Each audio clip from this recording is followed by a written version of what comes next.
అందరికీ వందనాలు. మరి ఈరోజు మనము వాక్యధనముగా మార్కు సువార్త 6వ అధ్యాయము 34వ వచనం చూద్దాము. ఇక్కడ ఈ ఉపమానం ఇది జరిగిన సంఘటన మనకు తెలుసు. యేసు ప్రభు వారు మరి జన సమూహము ఆయన దగ్గరికి వచ్చి ఆయన మాటలు వినాలని చెప్పి అనుకున్నప్పుడు, అలాగే స్వస్థలు పొందాలనుకున్నప్పుడు అక్కడ యేసు ప్రభు వారు వారందరికీ బోధించిన తర్వాత లేట్ అవుతుంది.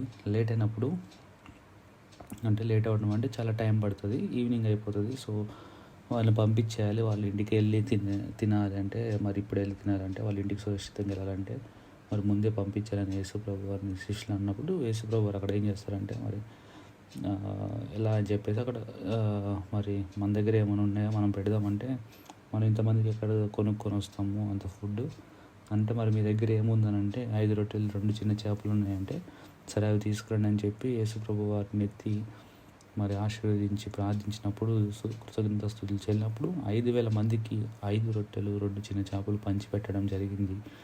అలా పంచిపెట్టిన తర్వాత ఇంకా దాదాపు 12 గంపల దాకా ఎత్తుతారు.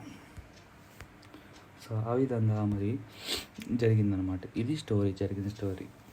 అది ఇక్కడ మనం గ్రహించాల్సింది ఏంటంటే, చదువుదాం ఒకసారి. గనుక యేసు వచ్చి ఆ గొప్ప జనసమూహం చూచి వారు కాపరి లేని గొర్రెల వల్లే ఉన్నందున వారి మీద కనికరపడి వారికి అనేక సంగతులను బోధింపసాగాను.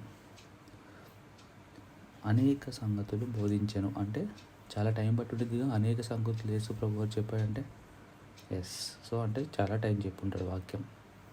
అలాగే చాలా ప్రొద్దుపోయిన తర్వాత ఆయన శిష్యులు ఆయన వద్దకు వచ్చి అంటే చాలా ఇందాకేమో అనేకమైన సంగతులు చెప్పాడు కాబట్టి చాలా టైం పట్టింది.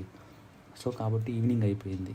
అంటే ఒకవేళ మనం కనుక అప్లై చేసుకోగలిగితే లంచ్ లేదు, వాళ్ళకి లంచ్ భోజనం ఏం లేదు.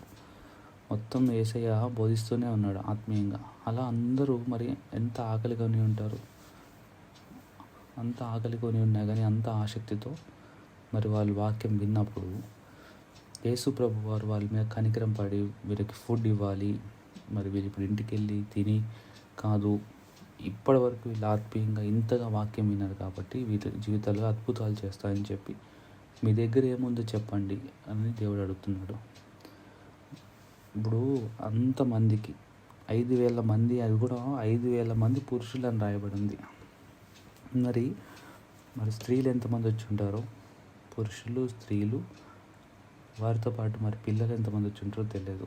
ఈ విధంగా చూసుకుంటే కనుక ఎంతగా మరి దేవుని యొక్క అద్భుతం అక్కడ జరిగింది చూడండి.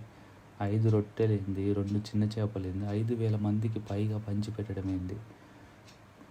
అలా చేసిన దేవుడు నీ జీవితంలో అద్భుతం చేయలేడా? నాలో ఏమీ లేదు, నేనేం చేయలేకపోతున్నాను, నా జీవితంలో కార్యాలు లేట్ అవుతున్నాయి అని అనుకుంటున్నావా? యేసు ప్రభు వారు చూడండి, మరి వాక్యం విను, దేవుళ్ళ బలపడుతూ ఉండు. ప్రజలందరూ కూడా అదే చేశారు, వాక్యం వింటూ ఉన్నారు. పొద్దున్న నుంచి మధ్యాహ్నం అయింది, లంచ్ లేదు, అయినా వింటూనే ఉన్నారు యేసు ప్రభు మాటలు.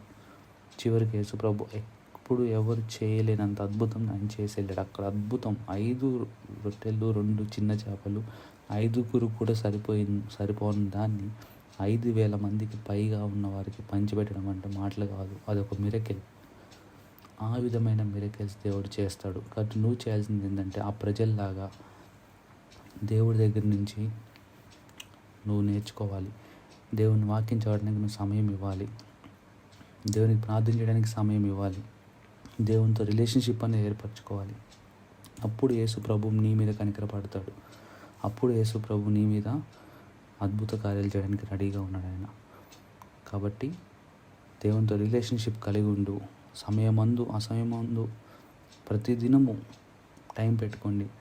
వాక్యం చదవాలి, ఖచ్చితంగా ఒక అధ్యాయం చదవాలి, వాక్యం ప్రార్థించాలి, వారానికి ఒకసారి ఉపవాసం ఉండాలి, అందరి గురించి ప్రార్థించాలి, మీ గురించి మీరు ప్రార్థన చేసుకోవాలి. ఆత్మీయ కేవలం శారీరకమైన ఆశీర్వాదం కోసం కాదు, కానీ ఆత్మీయంగా ఇంకా బలపడడానికి, ఆత్మీయంగా కావాల్సిన ఆశీర్వాదాల గురించి కూడా మీరు ప్రేయర్ చేసుకోవాలి. కాబట్టి ఈ విధంగా మీరు చేసినట్లయితే, దేవునితో రిలేషన్షిప్ ఏర్చుకున్నట్లయితే యేసు ప్రభు కూడా మీ మీద కనికరపడతారు. మీరు ఇప్పుడున్న బిజినెస్ ఏదైతే చేస్తున్నారో ఆ జాబ్లో మీకు ప్రమోషన్స్ వస్తాయి. మీరు ఇప్పుడు ఏదైతే బిజినెస్ చేస్తున్నారో ఆ బిజినెస్కి ఇంకా రెట్టింపు బిజినెస్ అవుతుంది. అలాగే మీరు ఏది ఉద్యోగం కావాలన్నా ఆ ఉద్యోగం కన్నా మంచి ఉద్యోగం వస్తుంది. ఇవన్నీ శారీరక సంబంధమైన. వీటితో పాటు దేవుడు ఆత్మ సంబంధమైన ఔన్నత్యాన్ని కూడా ఇస్తాడు, మీకు ప్రమోషన్స్ ఇస్తాడు. స్పిరిచువల్ గిఫ్ట్స్ అనేవి ఉన్నాయి యేసు ప్రభు దగ్గర, అవి మనకి ఇస్తాడు. వాటిని బట్టి మనం ఇంకా ఎక్కువగా దేవుళ్ళు ఆత్మీయంగా ఎదగొచ్చు. ఆ విధంగా మనం పరలోక రాజ్యానికి వారసులుగా మనం ఇంకా దగ్గరగా ఆ యొక్క పరలోక రాజ్యం వారసత్వానికి కావాల్సిన లక్షణాలన్నీ మనం ఇంకా మెల్లమెల్లగా తెచ్చుకోవడానికి అది దోహదపడుతుంది. కాబట్టి ఈ విధంగా మనము దేవుని నమ్మిక ఉంచుతాం, దేవునితో రిలేషన్షిప్ కలిగి ఉందాం. అప్పుడు యేసుప్రభు మన మీద కనికరించి మరి మనకు కావాల్సినవి ఇవన్నీ మిరకిల్స్, అద్భుతమైన కార్యాలు దేవుడు దయచేయను గాక. ఆమేన్.